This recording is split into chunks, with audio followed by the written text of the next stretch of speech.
Right, breaking news చూస్తున్నాం. ఐబొమ్మ రవి. ఈ ఐబొమ్మ రవి పేరు తెలియని అంటూ ఉండరు. సినిమా చూసే వాళ్ళందరికీ కూడా ఐబొమ్మ రవి సుపరిచితుడే. అందులోనూ పైరసీగా సినిమాలు చూడాలనుకుంటే, సినిమా వచ్చిన వెంటనే చూడాలంటే ఐబొమ్మ రవి ఖచ్చితంగా తెలిసిందే. ఐబొమ్మ వెబ్సైట్ మనకు తెలిసిందే. సో ఐబొమ్మ రవికి సంబంధించి ఒక వార్త హల్చల్ చేస్తుంది. ఐబొమ్మ రవికి బెయిల్ మంజూరు అయినట్లు తెలుస్తుంది. సో ఆయన అరెస్ట్ అయిన తర్వాత చాలా ట్విస్టులు వచ్చాయి. ఆయన వార్నింగ్లు ఇచ్చాడు.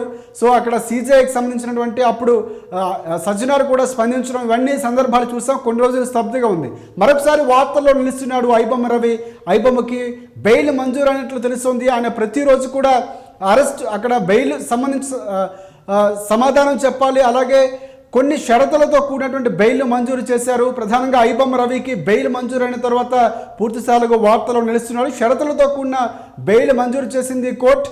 ప్రధానంగా ప్రతిరోజు సిసిఎస్ ఎదుట హాజరు కావాలని కూడా ఆదేశాల్లో పేర్కొన్నటువంటి సందర్భం కనిపిస్తుంది. ఆ బెయిల్ ఏదైతే బెయిల్ ఇచ్చిందో, పైరసీ కేసులో పాస్పోర్టు సరెండర్ చేయాలని కూడా కోర్టు అందులో ప్రధానంగా ఆదేశించింది. దాంతోపాటుగా సినిమా పైరసీ కేసులో అరెస్ట్ అయ్యి జైల్లో ఉన్నటువంటి ఐబొమ్మ రవికి కొన్ని షరతులు విధించింది. ప్రధానంగా బెయిల్కు సంబంధించి. సో ఆ బెయిల్లో నవంబర్ 16వ తేదీన అరెస్ట్ అయ్యాడు పైరసీ కేసులో. సో అక్కడ సినిమా పైరసీ కేసులో అరెస్ట్ అయ్యి జైల్లో ఉన్నటువంటి ఐబొమ్మ రవికి బెయిల్ మంజూరైంది. ప్రతిరోజు సిసిఎస్ ఎదుట హాజరు కావాలని, సంతకం చేయాలని కూడా అందులో పేర్కొన్నారు. పైరసీ కేసులో నవంబర్ 16న ఐబొమ్మ రవి అరెస్ట్ అయినటువంటి విషయం అందరికీ తెలిసిందే. సో పాస్పోర్ట్ సరెండర్ చేయాలని కూడా కోర్టు అందులో ప్రధానంగా ఆదేశాలు జారీ చేసింది. కొంతమంది అనుమతిస్తేనే తను బయటికి వెళ్ళాలి, ఎక్కడికి వెళ్ళాలని కూడా పూర్తి స్థాయిలో చెప్పేసి వెళ్ళాలన్నటువంటి షరతులు. సో ప్రతిరోజు ఆయన సిసిఎస్లో సంతకం పెట్టాలి. సో ఇవి కీలకం కాబోతున్నాయి.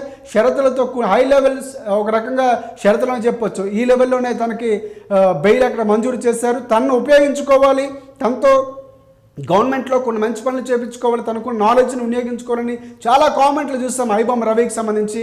తను వెళ్తున్న ప్యాటర్న్ సరిగ్గా లేదని చాలామంది సామాన్యులు ఎవరైతే ఉన్నారో టికెట్ ధరలు ఆ స్థాయిలో కొనుక్కొని సినిమా ఫస్ట్ డే చూడలేని వాళ్ళందరికీ కూడా తనే ఒక దేవుళ్లాగా ప్రచారం చేసినటువంటి సందర్భాన్ని మనం చూస్తాం. ఐబొమ్మ రవిని చాలామంది సోషల్ మీడియాలో హక్కును చేర్చుకున్నారు. మా హీరో అని, నీలాంటి వాడు రావాలని సినిమా టికెట్లు రేట్లు పెంచిన ప్రతిసారి కూడా ఐబొమ్మ రవికి మద్దతు పలికారు. సో అలాంటి మద్దతుదారులు ఎవరైతే ఉన్నారో వారికి ఈ న్యూస్ కొంతవరకు మంచి న్యూస్ అని చెప్పుకోవచ్చు. ఐబొమ్మ రవి మళ్ళీ బ్యాక్ అవ్వాలి. ఆయన వెబ్సైట్లు చాలా ఉన్నాయి, ఎక్కడెక్కడి నుంచో ఆయన దాన్ని హ్యాండిల్ చేస్తున్నాడు. ఎందుకంటే హ్యాక్ చేసినా కూడా మళ్ళీ ఇంకో వేరే వెబ్సైట్లో ఐబొమ్మ రవి వచ్చినటువంటి సందర్భాలు. సో ముందు ఆయన కొన్ని ప్లాట్ఫామ్స్ సంబంధించినటువంటి ఏవైతే ఆన్లైన్ గేమ్స్కి సంబంధించినటువంటి ప్రచారం చేయటం, ఇవన్నీ కూడా కీలకంగా మారాయి. పోలీసులకు పెద్ద సవాలు విసిరాడు, తను పట్టుకోండి చూద్దాం అన్నట్టుగా. సో మొత్తానికి దమ్ముంటే పట్టుకోండి అన్నట్టుగా సోషల్ మీడియాలో మీ హ్యాక్ చేస్తారని బెదిరించడం, హ్యాక్ చేసి చూపించడం. తర్వాత కేసులో కూడా మనం చూసాం. ఎందుకు హ్యాక్ చేసావంటే నేను చేయగలను చూపించడం కోసమే చేశానని చెప్పడం. తర్వాత ఐబొమ్మకి సంబంధించిన అంశాలన్నీ మనం చూసాం.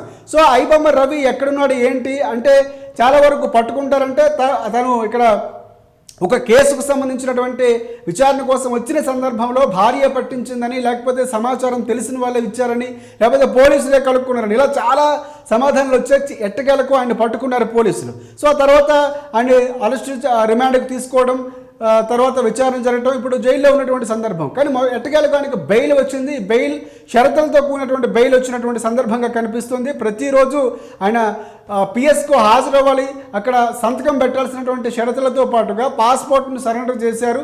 సో బయట ఎక్కడికి వెళ్ళడానికి లేదు. ఆయన మినిట్ టు మినిట్ అప్డేట్ ఎక్కడికి వెళ్ళా కూడా, ఒకవేళ ఇక్కడ దాటి వెళ్తే రాష్ట్రాన్ని దాటి వెళ్తే ఇవ్వాల్సినటువంటి అవసరం, ప్రతిరోజు తను అటెండ్ అవ్వాల్సినటువంటి కొన్ని షరతులతో చివరికి బెయిల్ మంజూరైంది.